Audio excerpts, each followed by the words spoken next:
Good morning dear students. स्वागत है आपका अपने चैनल सुधीर यस के BIC में। तो प्यारे छात्रों, आज का हमारा टॉपिक है NCERT क्लास 10 का साइंस। तो साइंस आज हम आप लोगों को पढ़ाने वाले हैं। इसका कक्षा 10 का साइंस का चैप्टर नंबर 1 और पाठ का नाम है रासायनिक अभिक्रिया एवं उनके प्रकार। ये पहले पाठ का नाम है रासायनिक अभिक्रिया एवं उनके प्रकार। इसे अंग्रेजी में कहते हैं chemical reactions and types of chemical reaction. तो चलिए सबसे पहले हम रासायनिक अभिक्रिया की परिभाषा देखते हैं कि रासायनिक अभिक्रिया क्या होता है। रासायनिक अभिक्रिया किसे कहते हैं?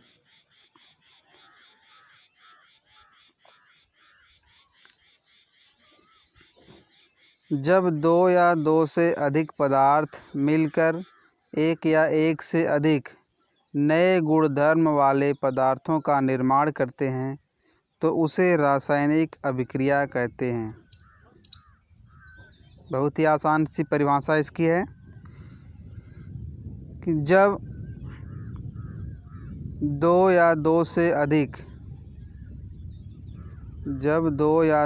अधिक पदार्थ मिलकर एक से अधिक नए गुणधर्म वाले पदार्थों का निर्माण करते हैं तो उसे हम रासायनिक अभिक्रिया कहते हैं।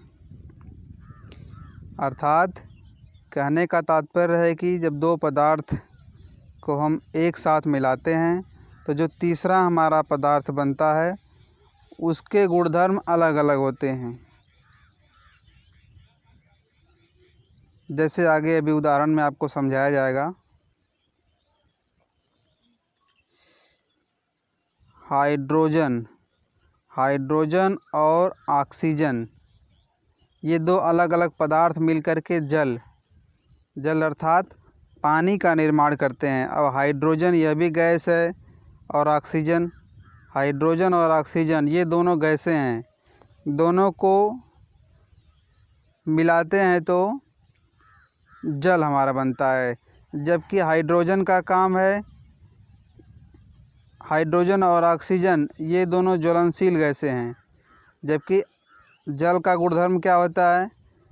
ये आग को बुझाने का काम करती है। जबकि हाइड्रोजन और ऑक्सीजन ये आग को लगाने में सहायक होती हैं। तो हमने देखा कि जैसा कि हमारा यहाँ पर डिफिनीशन दिया गया है कि जब दो या दो से अधिक पदार्थ मिलकर एक या एक से अधिक नए गुणधर्म वाले पदार्थों का निर्माण करते हैं तो उसे रासायनिक अभिक्रिया कहते हैं। अथवा इसकी दूसरी परिभाषा है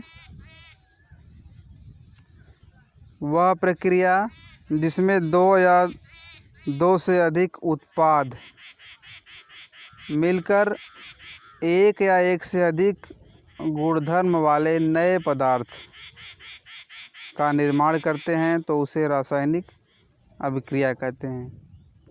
या रासायनिक परिवर्तन को रासायनिक अभिक्रिया भी कहा जाता है।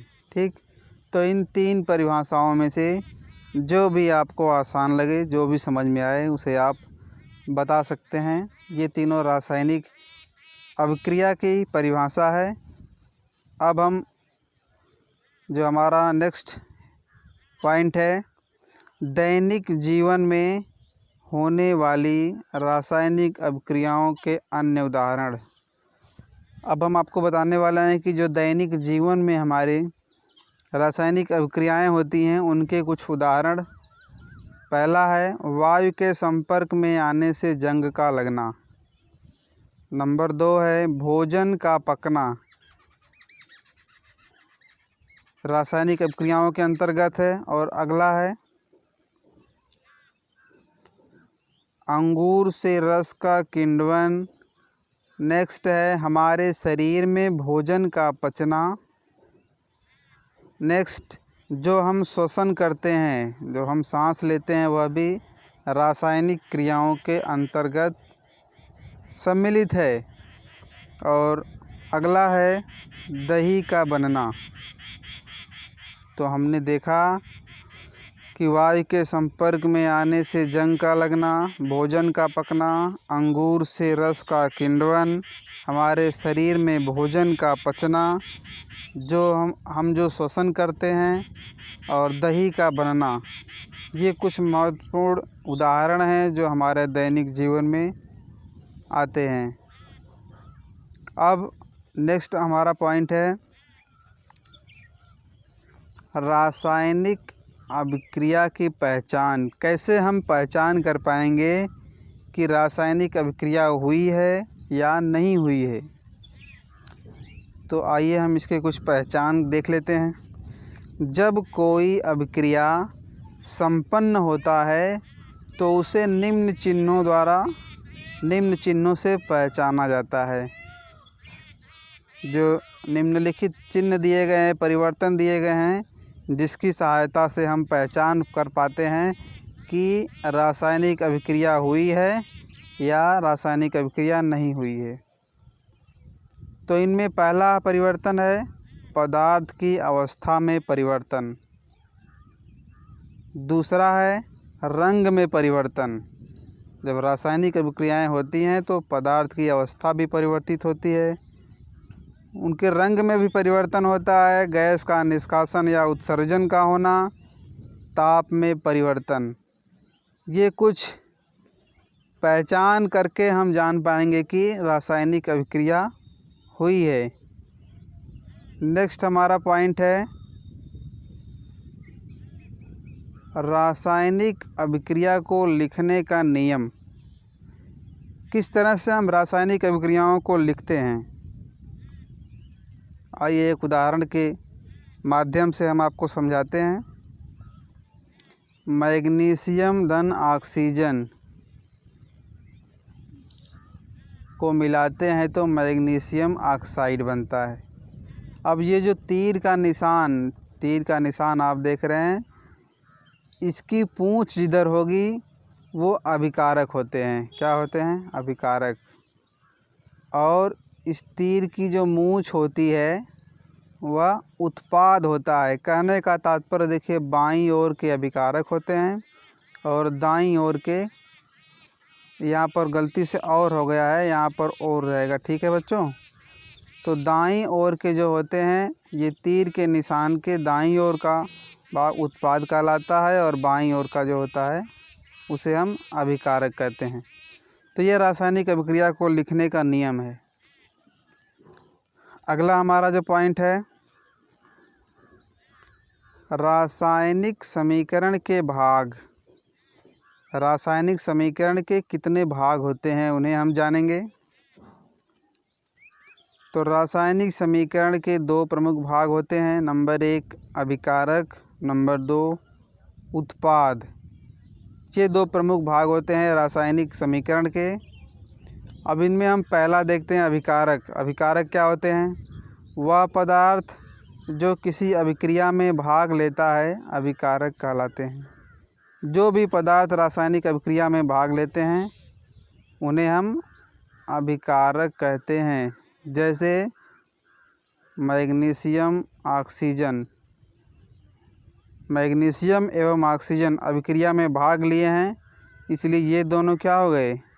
ये दोनों अभिकारक हो गए। अगला है उत्पाद। आइए उत्पाद को भी जान लेते हैं कि उत्पाद क्या होते हैं। किसी अभिक्रिया के दौरान नए बनने वाले पदार्थ को उत्पाद कहते हैं। जैसे MgO, ये देखिए ये MgO उत्पाद है। MgO को हम उत्पाद कहेंगे, जो मैग्नीशियम तथा ऑक्सीजन के भाग लेने से बना है। मैग्नीशियम और ऑक्सीजन दो अभिकारक हैं और इनसे हमारा बना है उत्पाद MgO। तो यह हमारा हो जाएगा उत्पाद और Mg+O2 ये हो जाएगा हमारा अभिकारक। अभी आपने देखा, तो ये अभिकारक हो गए और ये हो गए उत्पाद।